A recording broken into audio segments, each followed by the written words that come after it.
Welcome to the next episode of Brandland. I am your host, Garrett Justice, and today I'm going to do something a little bit different. Instead of have a guest on today, I want to do a solo episode to talk about something that's been top of mind for me recently. So let's jump in. I have been doing a lot of research recently into the space of content and content effectiveness. And how do you create more effective content that gets real results?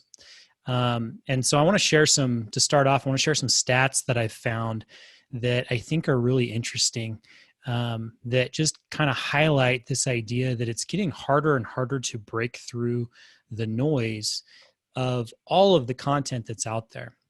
So listen to some of these stats. Every single day, on average, there are 4.4 million new blog posts published, 207 million marketing direct mail pieces delivered by the U.S. Postal Service, 350 million new photos are uploaded to Facebook, and over 1 billion hours of YouTube videos are watched. There's a lot of other crazy stats in that same vein, but if you just think about the sheer volume of content that is being produced every single day, new content, you realize that you understand a little bit more why it's harder and harder for, content that our companies create to break through the noise. And so that it actually is read and consumed by our target audiences.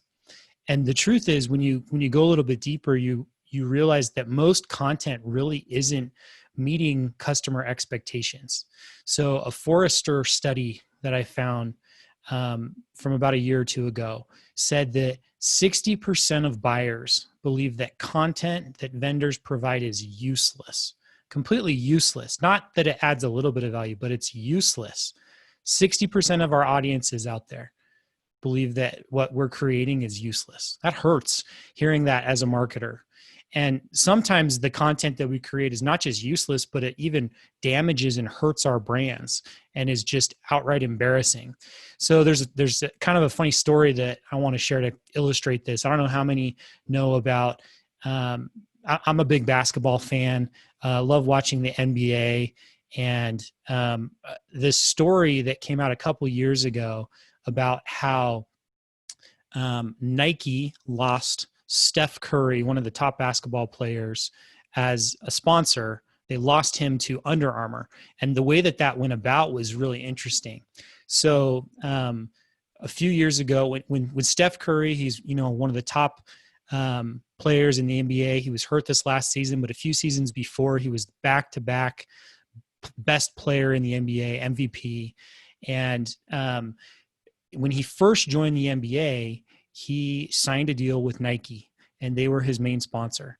And a few years in, that deal was up, and he went into a meeting with Nike, like a renewal meeting. And I think that the Nike reps who he was talking to just assumed that they were going to be able to close him really quickly and easily. They were the best and biggest brand out there. And they started pitching him on it. And they pulled up a PowerPoint slide, and there's a quote from Del Curry, who's Steph's dad. He was in the meeting as well. He said, "It got worse from there. A PowerPoint slide featured Kevin Durant's name, another basketball player, presumably left on by accident, presumably residue from repurposed materials. I stopped paying attention after that." And so did Steph. And so what's interesting about that is part of what hurt that experience is the sales reps in that moment for Nike were unprepared. And they also shared a piece of content that was not relevant at all for Steph. It had the wrong name on it. They were not prepared.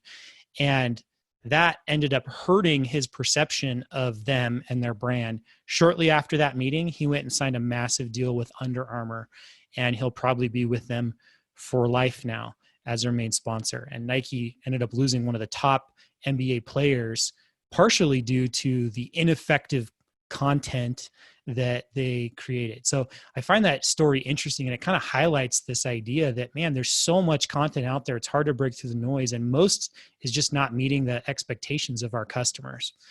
I guess another example of that kind of comes to mind for me is I get a lot of sales emails, unsolicited sales pitch emails every day. So I would say on average, I looked back through my inbox before jumping on this episode, and on average, it's probably 5 or 6 unsolicited sales emails per day and another 5 or 6 LinkedIn messages per day from people trying to sell me something. And those are just the ones that make it through into my inbox. I have a bunch of filters set up, so I'm sure there are plenty others. And the truth is, most of them I just delete without even looking at, because they're all the same. They all have basically the same wording, the same pitch, and I don't need them. It's not relevant for me. There's no value add for me. And so I want to be clear here too. I'm not saying that outbound sales is bad. We do outbound sales at our company. I think a lot of companies do, but I think that there are right ways and wrong ways to do it. When I consistently get emails addressing the wrong person, so they have the completely wrong name in it, or they reference the work that I'm doing for Lucid Chart. So for those of you who know about our company, Lucid, we have 2 products, Lucid Chart and Lucidpress, and we have separate teams on each of them. So I lead the marketing team for Lucidpress. So I have colleagues, when we're in the office in our same building, who work for Lucid Chart. But when someone's pitching me on Lucid Chart, it's clear that they haven't done their research, because it's pretty clear looking at my LinkedIn profile that I focus on Lucidpress. Or if someone reaches out to me and they pitch me on, for example, buying a list of contact information for potential customers, but it's for people who work in IT or engineering, clearly not who we sell to for Lucidpress, right? So when these types of things happen consistently in all of these emails that I get, it's just embarrassing. And I don't have time to go through and respond to all of them. But the truth is, for any sales reps who are listening out there, the bar is not very high to create email content, especially for cold outbound, that stands out from everything else that's out there. Like, you do a little bit of research, you customize a little bit, you show that you actually have done some research and know who you're talking to and what they care about and what their company is. Man, that just stands out. In fact, I rarely get those. And occasionally when I get emails like that, where I can tell people have done their homework, I do respond to those. The rest I just delete, but I do respond to those. And I got one a couple of weeks ago where I responded and I said, you know what? I'm not interested in your product right now. It's just not the right timing, but thank you for doing your research and showing that you actually know who I am. And I will keep you in mind in the future if things change. I need your product. Like, that is a brand building moment. That's a positive moment. On the flip side, when I get something that is not addressed to me or is not relevant at all, it actually hurts my perception of that brand and makes me less likely to want to work with that company in the future. So I guess my call to action today for anyone that's listening, any marketers or salespeople out there, is when it comes to content, we just have to do better. Today, it's not only about the volume of content that you produce. In the past, it was really about the volume of content you produced, and you could just create something to show up, and it worked. There's so much content out there today. And when we talk about content, again, it's in the broadest sense of the word. I know I've shared some examples about email, but it could be anything that your company produces and puts out there. And so it's not enough to just create content to show up anymore. In addition to the volume of content you're producing, you also have to be more focused on creating more effective content. It's effective content that gets real results, real business results. Effective content can lead to things like increasing your speed to market, or building brand trust, or helping you close deals, or increasing your market share in the markets that you serve. So how do you create more effective content? As I've done some research into this, again, over the last few weeks and months, there's a few things that kind of that are top of mind for me. So I want to share a few tips about how you can create more effective content. Tip number 1 is content must meet the needs of your customers or your potential customers. I mean, this is pretty obvious. We hear this all the time, but so few actually do it. I mean, I shared some of those examples of the emails that I get, but it's key to remember that pitching your product right after you add someone on LinkedIn, as an example, that's usually not what your customers need. that's usually not the content that they need. It's not value added. So what do customers need from your content, whether it's email content or, web content or printed direct mail or video content, whatever it is? What do they need from your content? Well, your customers need your content to be personalized to them. With all of the volume and noise that's out there, it needs to be personalized to them so that it's more relevant for them. You have to understand your audience in order to personalize it and make it relevant.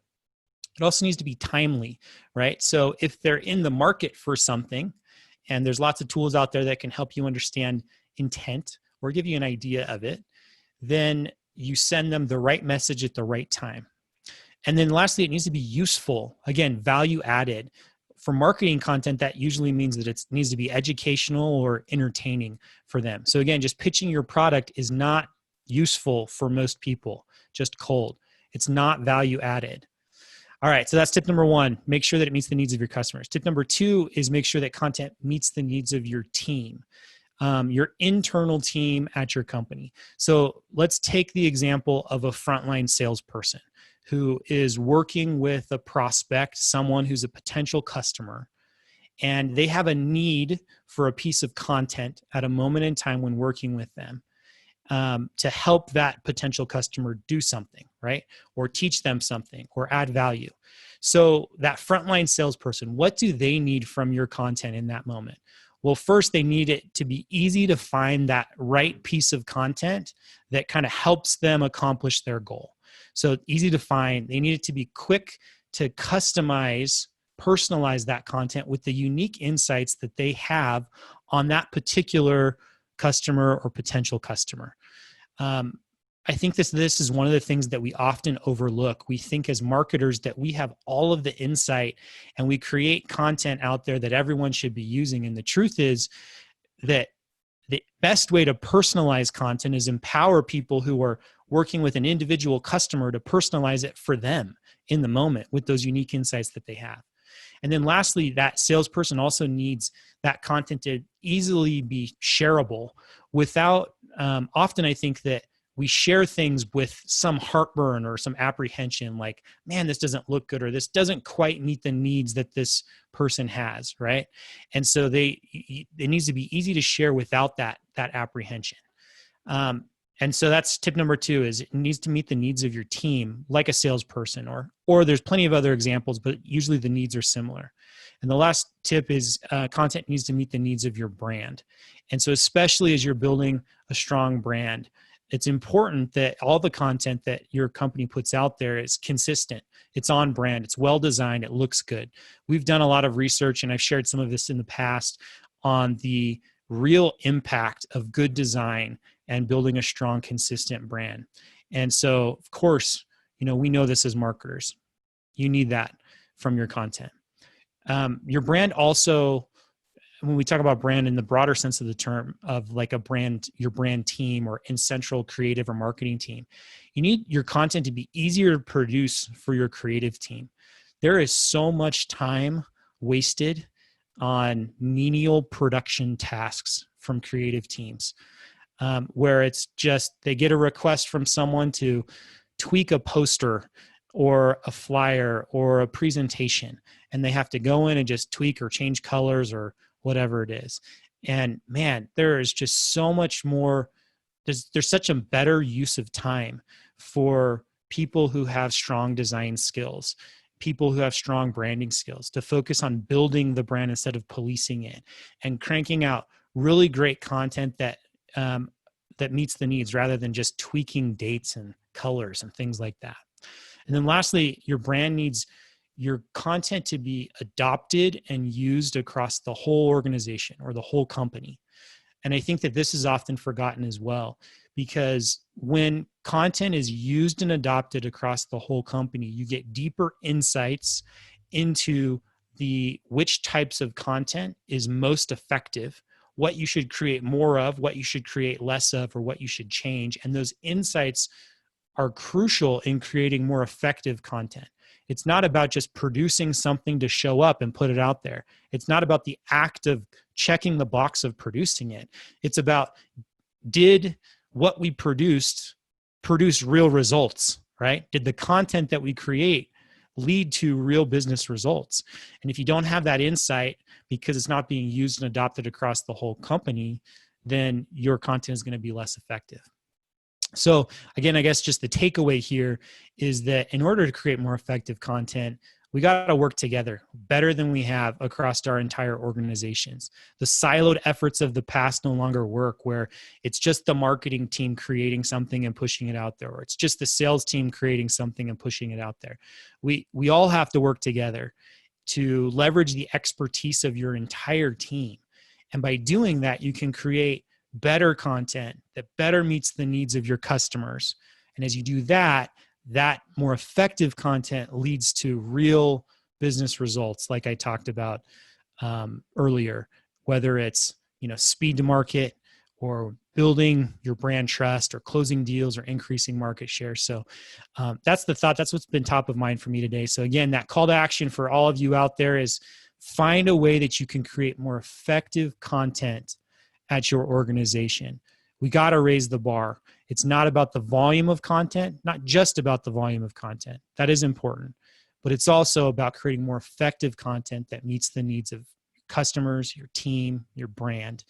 And that's what really leads to true, real business results. So hope you enjoyed these thoughts today, and hope to see you, hear from you next time on Brandland. Thank you.